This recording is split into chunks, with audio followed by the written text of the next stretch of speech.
À l'état civil, on m'appelle Aurel Sylvanus Adivon, alias Vano Baby. Je suis artiste, chanteur. Qu'est-ce que je peux dire? Producteur. Je suis rappeur aussi. Je suis né à Cotonou, un 9 mai.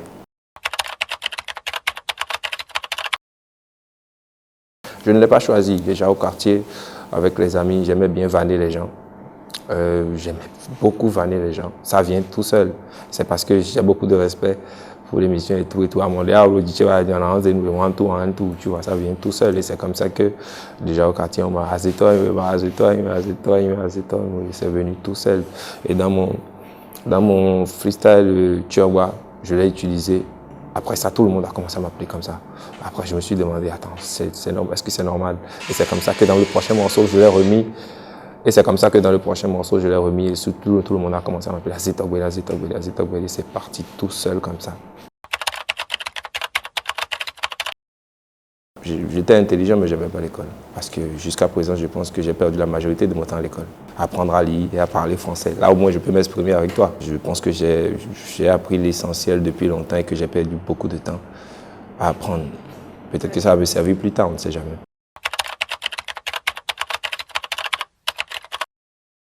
Franchement, rien. Je me voyais comme un moins que rien. Il faut rappeler que je suis rentré dans la musique pas parce que je me voyais musicien, sauf que je faisais le truc depuis la 6e. Mais je me suis jamais imaginé en tant qu'artiste, tu vois. C'est le genre de truc.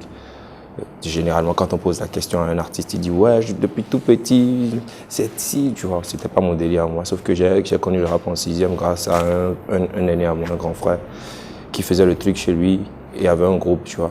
Et c'est comme ça que je passais la majorité de mon temps dans sa chambre à l'écouter de la vieille école, les Tcharoul, les Tupac, tu vois. Et un jour, il était en train de griffonner un nouveau texte. Et c'est là que je lui ai dit, ce que tu fais là, je peux faire ça. Il m'a dit, non, je ne peux pas faire. Je peux faire ça. Et je lui ai dit, donne-moi 24 heures, je vais faire ça. Demain, je reviens, je te fais ce que tu fais là, mais en mieux. C'est vrai que j'avais jamais essayé ça. Je suis rentré à la maison, j'ai passé tout mon temps, je suis revenu avec le test. C'est vrai qu'aujourd'hui, quand je pense à ça, c'est pas fameux. C'était n'importe quoi. Mais c'était la première fois pour moi de monter sur un instru, c'était pas mal.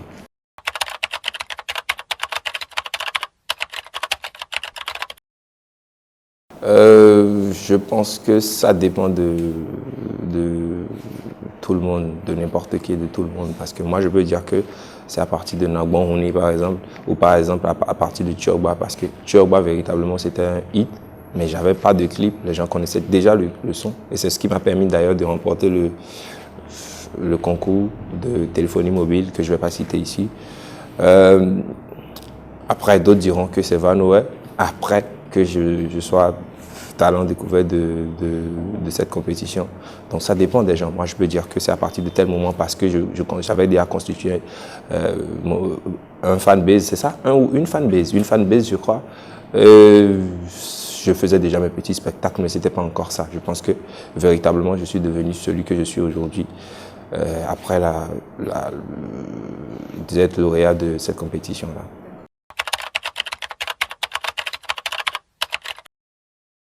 J'ai fait des trucs bizarres, hein.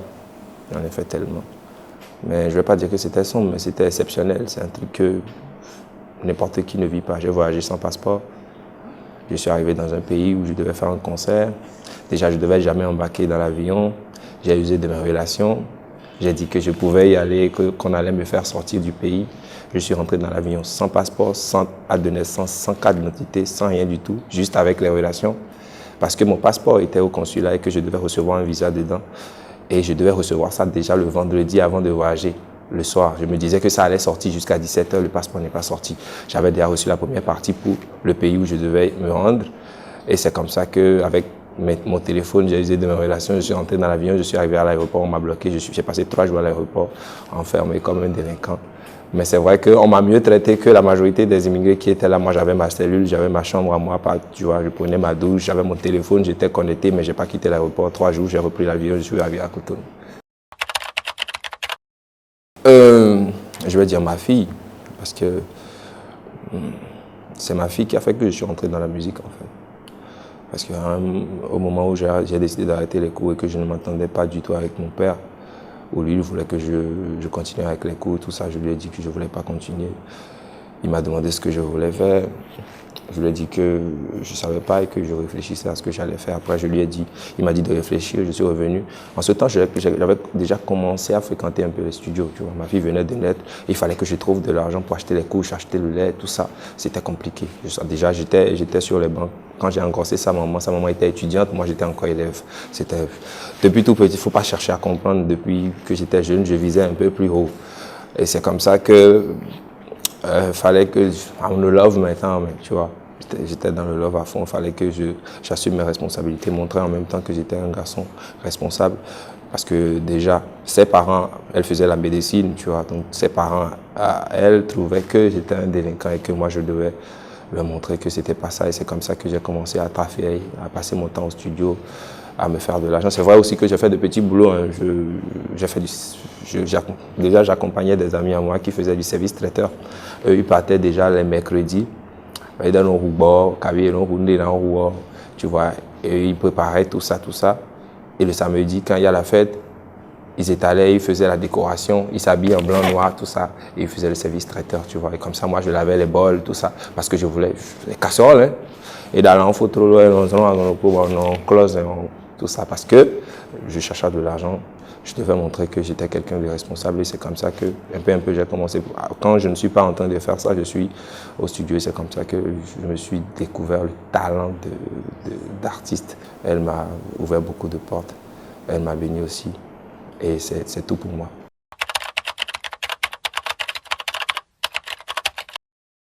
Il faut remarquer que dans le temps, on a été influencé par les aînés qui, dans le temps, faisaient de la très bonne musique. Je veux parler de ADS aussi. Il y avait, dans le temps, moi, j'écoutais quand même du Sakwata Boys. C'est vrai que j'étais encore en petite culotte, mais j'ai écouté du Sakwata Boys, j'ai écouté du H2O, j'ai écouté du ADS aussi, j'ai écouté du JB Double, j'ai écouté Eman Logozo. Donc, il faut reconnaître que ceux-là étaient les précurseur du mouvement, chanter en langue. Et c'est comme ça que moi, je voulais me démarquer. C'est vrai que j'ai commencé avec le français. Et après, je me suis dit non. Le français, il y avait trop d'artistes qui chantaient déjà en français. Il fallait que je sois exceptionnel et que je fasse un truc. Et c'est comme ça que j'ai commencé à essayer le fond. Et je te dis, j'ai essayé le fond, comme ça. Et ça a pris. C'est pas que c'était un truc que je faisais avant. Donc c'est à ce moment-là que je me suis rendu compte que j'étais fait pour ça.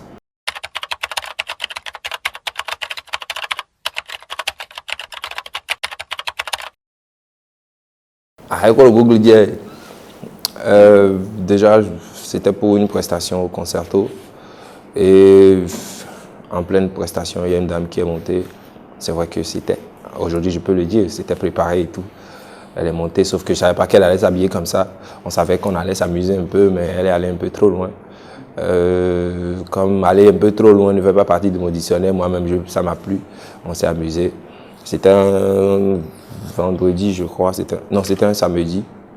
Le soir, tout allait bien. Après la prestation, tout allait bien. Le dimanche, tout allait bien. Jusqu'à 18h, 18h30, quand mon téléphone a commencé à sonner. Donc je pense que la vidéo a commencé à circuler à partir de ce moment-là. Moi, j'étais à la maison tranquille, je ne voyais rien. C'est ma maman qui m'appelle en pleurs. Elle fait « Ouais, qu'est-ce que tu as foutu? Tout le monde parle de ci, tout le monde parle de ça. » Je me suis dit « Attends, pas de quoi. » Je suis un peu fou. Donc je me suis dit « Non, ça va passer, c'est une histoire de buzz. » Le lundi matin, très tôt, j'ai reçu un coup de fil où on me disait que déjà là, j'allais être interpellé et tout. J'ai pris une voiture là, je suis entré dans Lomé, j'ai pris mon billet. Un trou. Tiens, tu as convocation là, au faux. Après, celui qui a le concerto, M. Louis Chadjovi, il m'a appelé, il m'a dit de revenir, qu'on allait parler avec le préfet, tu vois. J'ai attendu que tout se calme déjà et tout, sinon, on a bien les îles.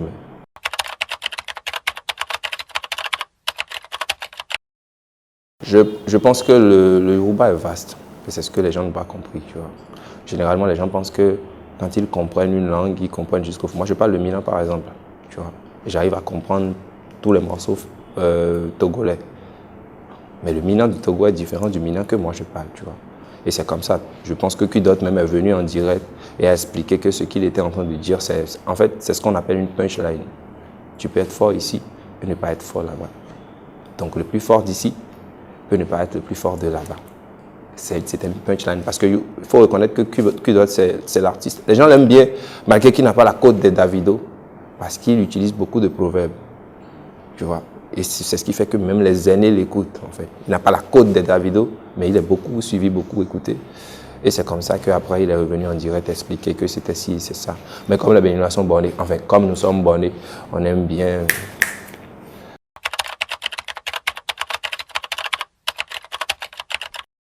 Il faut reconnaître que déjà, je faisais déjà des morceaux. Ça m'a étonné que depuis longtemps, tu ne m'as pas posé la question de savoir pourquoi je chante les morceaux en sexe, tout ça, parce que ça va venir. Ok, donc adieu, ok, simple jeu. Tout ce que je peux te dire par rapport à Brittany, c'est que j'avais déjà eu à faire j'ai fait Manze Charge par exemple, où dans le morceau, ça devait être un truc qui allait vraiment choquer. Il s'est fait que j'ai eu un problème avec le réalisateur où il draguait la même go qui était dans le clip. Donc toutes les roches qu'on avait utilisées, parce que lui voulait la go comme sa femme, moi j'ai utilisé la go comme modèle pour mon clip. Après, moi je suis parti, lui il a supprimé les roches et il m'a dit qu'il a perdu les roches. C'est ce qui a fait que jusqu'à présent je n'ai plus jamais travaillé avec lui. Ça c'est des problèmes internes. Déjà les gens le morceau a été un hit, c'est vrai, mais les gens ont beaucoup critiqué le clip. Et je me suis promis que ça n'allait plus jamais arriver. À chaque fois qu'il y aura un morceau, je vais mettre le clip à la hauteur du morceau. Et c'est ce qui est arrivé avec Brittany. Je sais que vous kiffez bien le morceau, vous kiffez bien le clip, donc laissez tomber. Est-ce que ça veut dire que tu n'aimes pas le sexe? Si, je kiffe. Voilà, tout le monde aime le sexe. On est tous venus de là, normalement, tu vois. Je pense que la femme est une source d'inspiration intarissable. Moi, j'aime bien le sexe. Sauf qu'il faut rappeler que je ne suis... Tu sais, généralement, je vais te dire que ma carrière, est-ce que je vais dire c'est un hasard? Totalement un hasard. Tout ce qui m'arrive. Je sais que je fais partie des gens qui pensent que le hasard n'existe pas, mais totalement, c'était un hasard. Comme je suis entré dans la musique, par exemple, c'était un hasard. Quand bien même je sais que peut-être Dieu l'avait déjà écrit pour moi et que j'allais prendre par là. Je vais vous dire que je n'étais pas du tout venu chanter ce genre de morceaux. J'étais venu faire une carrière normale. Sauf que, après Turba, les gens ont commencé à dire que j'étais trop violent, trop vulgaire. Ok, mais ils aiment ça. Ok, un peu plus loin, un pas en avant, un peu plus loin. On a quitté l'agressivité, le rap hardcore, on est venu dans le sensuel. J'ai vu qui kiffait toujours, mais critiquait beaucoup. Mais bon, en avant. Et on est parti comme ça, et c'est comme ça que je me suis retrouvé là. La preuve, aujourd'hui, je ne suis plus en train de faire ce genre de musique, pas parce que je n'ai plus d'inspiration pour ça. J'ai des morceaux qui sont constitués uniquement que de ça, mais que je ne sois pas actuellement. C'est pour vous dire que j'avais déjà le talent. Enfin, je considère que le talent, c'est une bénédiction. J'avais déjà ce don-là d'écrire de la bonne musique depuis le début. Juste qu'il fallait que je me hisse à un niveau donné. Et escalier et des mains aux ennemis, on est. Franchement, j'en sais rien. J'en sais rien. Tu veux qu'on compte ensemble? On peut pas finir. Ah, ok. Donc, ça va s'enrayer que. Et oui, j'ai beaucoup de morceaux, même si je n'ai pas d'album. Mon morceau préféré, c'est Chéri Coco. Parce que t'es ma chérie Coco, mon bébé, tu es mon amour, je t'aimerai pour tout. C'est bon? Ok. Je pense que je ne me rappelle plus non plus. Il y a des morceaux qui ne sont jamais sortis. Le son avec Cécile, par exemple, c'est un featuring qui n'est jamais sorti. Il y a le morceau en featuring. Est-ce que je dois compter les artistes locaux? J'ai commencé avec qui? Disons Mr Blaze. Après, j'ai collaboré avec Fanico. J'ai collaboré avec Feu Yves Cedro. J'ai ensuite collaboré avec... en international, j'ai collaboré avec NJ Blink du Gabon, j'ai collaboré avec Ethan, j'ai collaboré avec Mike Flames, j'ai collaboré avec, qui encore, je ne me rappelle plus, hein, ils sont tellement nombreux. Après, j'ai collaboré récemment avec Siano Babassa sur son album, j'ai collaboré avec Carmel, ensuite avec, comment il s'appelle, Le Renoir sur Ebeli, le morceau qui est sorti récemment. À part ça, avec Suspect 95, franchement, ça c'est notre venir. Récemment, j'ai fait des featuring j'ai fait deux featuring avec des Français. C'est des morceaux qui vont arriver incessamment.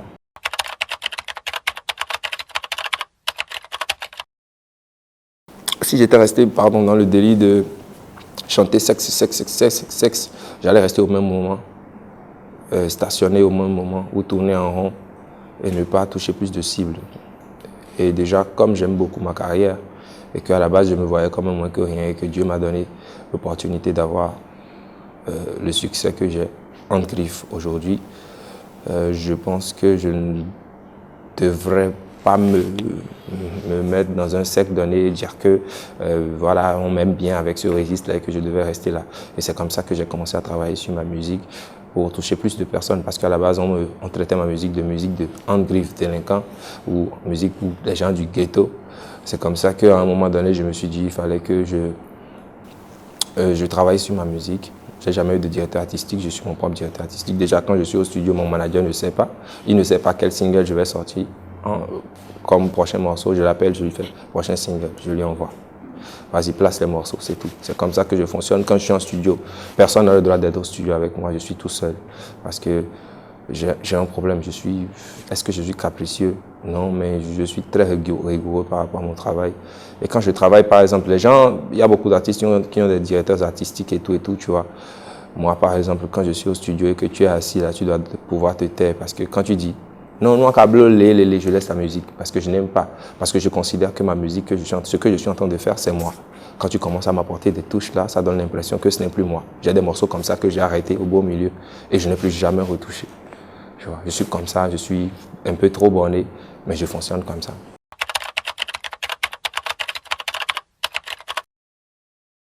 C'était pas Tu mérites tout qui a fait le million plus vite. Hein. Je pense que Nuto a fait plus vite le million que Tu mérites tout a fait 5 mois avant de faire un million, alors que Nuto a fait 3 mois seulement.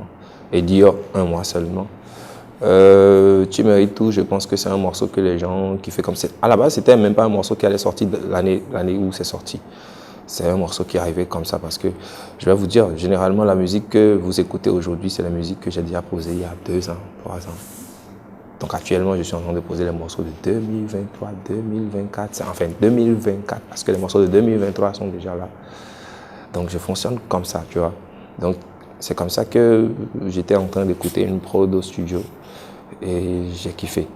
Il y avait une toile qui était déjà sortie, j'étais en train de programmer la sortie de Dior. Donc c'est Dior qui devait suivre une toile normalement. Et après, je n'avais pas envie de sortir ça dans l'année là, je me disais... Non, les gens vont trop comparer les deux, ils vont se dire ça c'est ci, ça c'est ça, et puis je réfléchissais si je dois sortir ça ou pas, et j'étais au studio, j'ai écouté une prod qui ressemblait, et puis j'ai dit, ouais, j'ai improvisé un truc dessus, j'ai kiffé, j'ai fait ok d'accord, j'ai commandé la prod, ils m'ont fait la prod, c'est allé à la va-vite. Je pense que Tu mérites tout fait partie des morceaux que j'ai fait le plus vite. En 2 semaines, le morceau était fini, on était en train de clipper déjà. Parce que je devais sortir un prochain single et c'était Dior qui était là. Et c'est le Dior que je devais clipper normalement, tu vois. Après, j'avais une grande vision pour Dior parce que je l'avais teasé, j'ai vu comment les gens aimaient bien l'extrait et tout. Je me suis dit, c'était pas ce que je voulais. En plus, je convoitais les trophées, tu vois. J'allais gaspiller des cartouches. Donc, je me suis dit, c'est comme ça que j'ai posé le morceau, j'ai clippé le morceau, on est allé vite. La fille qui a tourné est venue à Cotonou, on a tourné et c'est comme ça que j'ai sorti le morceau. Et c'est d'ailleurs le morceau qui m'a donné le titre de Benet Top 10. Tu vois que quand je dis que ma vie ce n'est pas un hasard, je suis juste. Le rassemblement du gang, bien sûr. Acte 1. Ouais, ça arrive, c'est le 6 mai prochain. Scoop.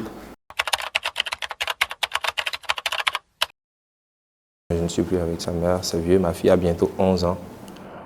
C'est une grande fille, elle passe en 5e d'ailleurs. Je ne suis plus avec sa mère, c'est une longue histoire, on ne se parle même plus. Je pense que chacun est de son côté. Aujourd'hui, je suis avec quelqu'un à qui j'appartiens, qui occupe mon cœur et tout. Je n'ai pas besoin de l'afficher parce que ce n'est pas de ça que vous avez besoin justement. Vous avez besoin de ma musique, pas de connaître mes escapades. Enfin, je ne sais pas. Non, je suis gay.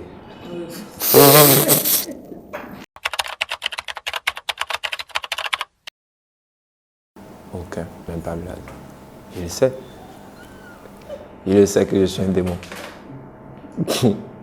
Le problème, c'est que j'ai un gros problème, j'ai un problème d'excès de colère. Donc aujourd'hui, moi, Dieu m'a permis de me canaliser. C'est vrai que c'est là, mais je me connais, je sais où je peux aller. Quand quand je décide d'aller en clash avec quelqu'un, quand je prends quelqu'un comme un ennemi, ça doit aller loin. Parce que il y a des morceaux, il y a des jours, si je vais vous dire un petit truc par exemple, je suis entré en clash avec Adino sur Facebook. On était entré en clash dans le temps, Adino et moi sur Facebook, où je lui disais, pose un morceau, rap, voilà, clash-moi, en 24 heures je vais répliquer.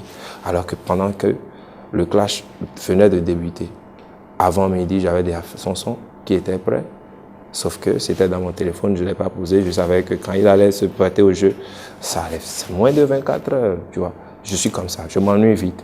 Donc j'aime bien quand, tu vois, je n'ai pas perdu ce côté rap là, malgré qu'aujourd'hui je fais de la musique un peu plus soft et tout, mais je n'ai pas perdu ce côté là, c'est toujours en moi.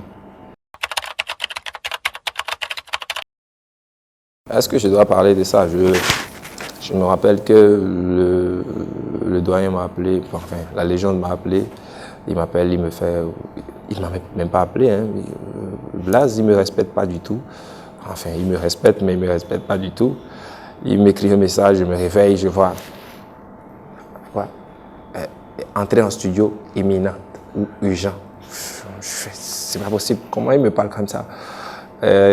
Après, je fais une autre vocale, on est allé checker, il fait, ouais, il faut que Minbio Studio, ouais, Minbio Studio. Ok. C'est pour reconnaître qu'au départ, français, il y a un autre. Et on a autre signe, le français, on répond au français, j'étais Yazoo, mais on sait français, donc ça, déjà, à la base, au départ, ça le faisait rigoler. Maintenant, il s'est prêté au jeu. Aujourd'hui, maintenant, quand je lui parle de fond, ouais, tu vois. Et c'est comme ça que je lui ai dit, ok, d'accord, moi, mon agenda est ça, je suis un peu bloqué cette semaine. Je pense qu'on va caler ça l'autre semaine. C'est comme ça que lui, il est entré en studio. Le soir où je devais entrer en studio avec lui, j'ai eu un petit choc avec ma voiture. Je lui ai dit que je n'allais pas venir parce que j'étais en colère, tu vois. Je ne voulais pas qu'il me voie comme ça. Mais après, une heure de temps, c'est un peu descendu. Je lui ai fait, tu es toujours au studio? Il fait, ouais, je suis au studio, je suis descendu au studio. C'est comme ça, il m'a fait écouter la prod. Tac, c'est parti, le morceau est fini. Le même jour, fini. Vous avez vu un extrait qu'il a sorti, Piment, on a déjà tourné le clip. Je pense qu'il va le sortir incessamment. Mais je pense que je vais sortir moi d'abord avant qu'il ne sorte, parce qu'il m'a demandé mon programme. Et il n'a pas intérêt à sortir au même moment que moi. Mr Blaze, c'est quelqu'un pour qui j'ai beaucoup d'estime. Quelqu'un que je respecte énormément, quelqu'un pour qui j'ai beaucoup d'amour, parce qu'il a été la première personne à me tendre la main, à m'envoyer à l'international, sur Trace, tout ça. C'est vrai que moi, je m'en fous de passer sur Trace, et c'est ce qui fait ma force aujourd'hui d'ailleurs. Tu sais, beaucoup d'artistes aujourd'hui, si on arrête de les jouer sur Trace, ils sont morts. Moi, on a arrêté de me jouer pendant près de 3 ans, je ne suis pas mort. Aujourd'hui, il y a des clips que je ne vois même pas sur Trace, que Trace même prend et commence à jouer, pendant que d'autres paient des millions, tu vois. Je pense que c'est Dieu. Comme depuis un bon moment, j'ai commencé à apporter une nouvelle couleur à ma musique, disons déjà 2 ans ou 3 ans déjà, après Madame, déjà ça a commencé à partir de Madame, après il y a eu Chéri Coco, et j'ai remarqué que les femmes m'aiment beaucoup, tu vois, c'est bizarre, mais les femmes m'aiment beaucoup. Madame m'a ouvert beaucoup de portes. Avant, j'étais invité que dans les kermesses, les journées culturelles, les showcases, les parties où on sait qui aiment bien, ils sont dans la fleur de l'âge, qui aiment bien tout ce qui est vulgaire et tout. Après, Madame m'a ouvert beaucoup de portes. J'ai commencé à faire des mariages, j'ai commencé à faire des trucs. Donc ça, à ce moment-là, je suis devenu un autre Vano. En fait, ça fait de moi quelqu'un de plus raffiné, quelqu'un qui peut entrer dans un cercle restreint. J'ai commencé à fréquenter des autorités, tu vois. Après, Chéri Coco a suivi, il y a eu d'autres morceaux qui sont venus. Aujourd'hui, je fais de la musique hip-hop, Dior, qu'aujourd'hui, moi, j'ai fait Dior, j'ai envoyé Dior, Trace a joué Dior. Là, j'étais en train de zapper les chaînes, je tombe sur Dior, sur Gospel, Trace Gospel. Attends, après je me dis, non, c'est faux, il y a un bug. Je regarde bien, je suis joué sur Trace Gospel. Ils ont entendu Alléluia, Amen. Eux, ils ont mis ça. Tu vois, je dis que je suis très chanceux. Donc, tu n'as pas intérêt à te frotter à moi. Ça va mal se passer.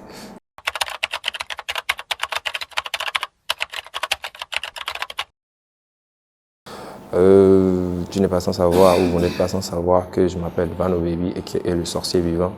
Le sorcier chez nous, en Afrique, quand on voit un hibou, on se dit forcément que c'est un sorcier, alors que déjà à la base c'est un animal comme tout, enfin c'est un oiseau comme tous les autres. C'est vrai que l'hibou est exceptionnel en tant qu'animal. Je ne vais pas vous apprendre tout ça parce qu'on n'est pas sur de National Geographic. L'hibou a tellement de qualités que nous, chez nous, on préfère juste voir la tante Jackie ou la sorcière. Alors, tant il est le jet privé, tu vois, on préfère ça. Mais moi, je pense qu'en tant qu'animal ou en tant qu'oiseau, ça répond à beaucoup de choses. Que peut-être ce soir, je vais vous dire d'aller chercher tout ce qu'on peut trouver sur un hibou. Vous allez voir que c'est un animal exceptionnel. Je ne l'ai pas que au cou. Au cou, c'est arrivé plus tard. Je l'ai là. Sauf que personne ne voit pratiquement jamais. Je l'ai là. Tu vois, je l'ai sur beaucoup de choses. Nous, mon vidéo, mais en sous drama. À part ça, je l'ai au cou. Et là, je prévois le tatouer sur tout mon dos. Je me prépare psychologiquement à la douleur. Je pense que ça fait femelle.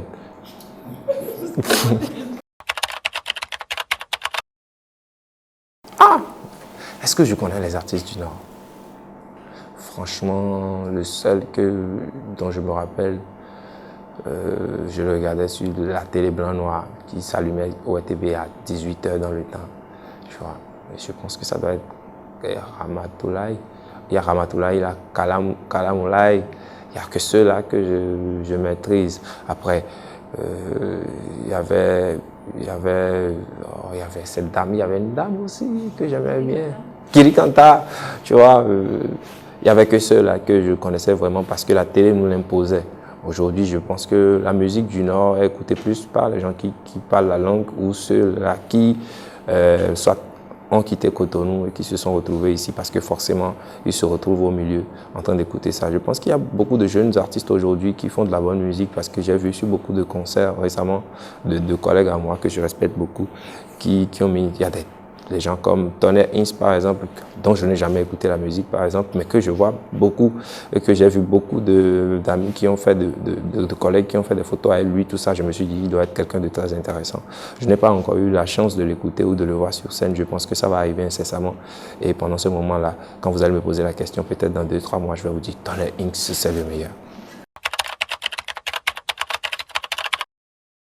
Tiaf, c'est un frère. Je pense qu'on est de la même génération parce qu'on a fait beaucoup de scènes ensemble. Donc je pense qu'on a commencé au même moment.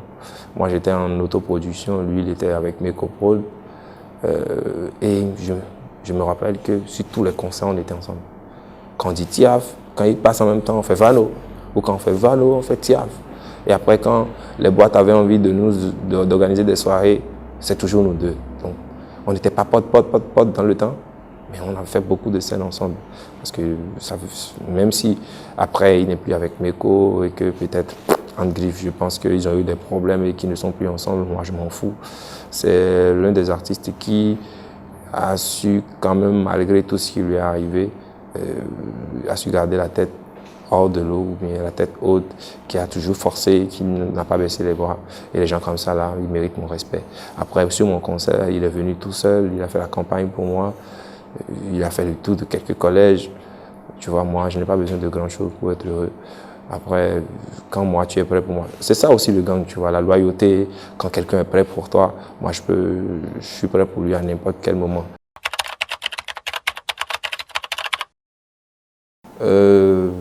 Tu sais, moi, je suis carnivore, je suis en même temps végétarien, je suis non-lebi. C'est vrai que j'aime bien les coupes, j'aime bien les rondeurs comme un homme normal, enfin, un homme bien dans la tête. Mais est-ce que la mère de mon fils est comme ça? Non, je ne pense pas, elle est normale comme tout le monde, c'est une très belle femme, mais je l'aime bien pour ce qu'elle est. Ce qui est de préférence ou pas, j'aime bien, je mange ça, je mange les autres aussi pour ne pas faire de discrimination. On doit quoi, on doit manger.